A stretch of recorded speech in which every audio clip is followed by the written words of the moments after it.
తెలంగాణ రాష్ట్ర మహిళా commission chairperson Nerella Sharada private హాస్టళ్లను మాత్రమే తనిఖీ చేస్తుందని, ప్రభుత్వ గురుకులాల పాఠశాలను కూడా సందర్శించాలని బీఆర్ఎస్వి రాష్ట్ర ప్రధాన కార్యదర్శి అశ్వంత్ కుమార్ కోరారు. ప్రైవేటు పాఠశాలలో చదువుతున్న విద్యార్థుల పట్ల ప్రేమ ఉంది కానీ ప్రభుత్వ గురుకులాల్లో చదువుతున్న వారి పట్ల ఎందుకు లేదు అని ప్రశ్నించారు.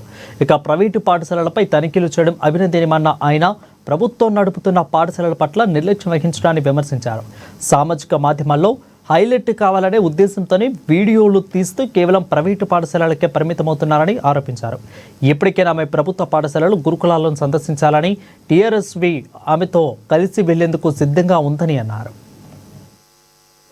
ఉమెన్ కార్పొరేషన్ చైర్మన్ గారికి మేము ఒకటే రిక్వెస్ట్ చేస్తున్నాం.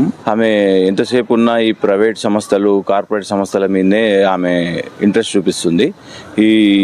ఈ గవర్నమెంట్ గురుకుల, ఎస్సీ, ఎస్టీ, బీసీ, మైనారిటీ హాస్టళ్ల మీద ఎందుకు ఆమెకు అంత ప్రేమ లేదు అనేది ప్రధాన అంశం ఇవాళ. అయితే మేము ముందుగా నేరెళ్ల శారద గారిని అప్రిషియేట్ చేస్తున్నాం 100%. ఎందుకంటే ప్రైవేట్ సంస్థలైనా, గవర్నమెంట్ సంస్థలైనా, గురుకుల హాస్టల్ అయినా, మైనారిటీ, ఎస్సీ, ఎస్టీ హాస్టల్ అయినా ఎవరైనా ఫస్ట్ అయితే వాళ్ళు ఒక సిటిజన్, వాళ్ళు ఒక మహిళ, వాళ్ళకి హెల్ప్ చేస్తున్నందుకు మేము 100% ఆమెను అప్రిషియేట్ చేస్తున్నాము.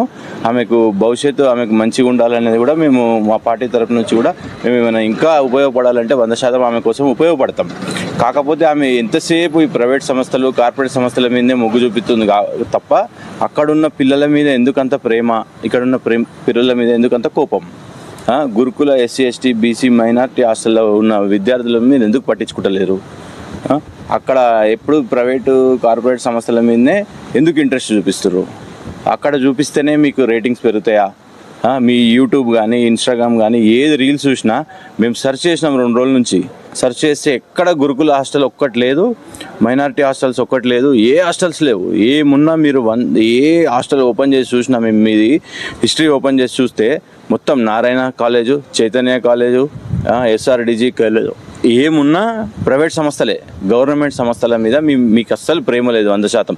ఇక్కడ మీరు చూస్తే ఇన్ఫ్రాస్ట్రక్చర్ జీరో, మౌలిక వ్యవస్థలు అస్సలే లేవు. అక్కడే పీడిఓసి ప్రాబ్లం వస్తుంది విద్యార్థులకు.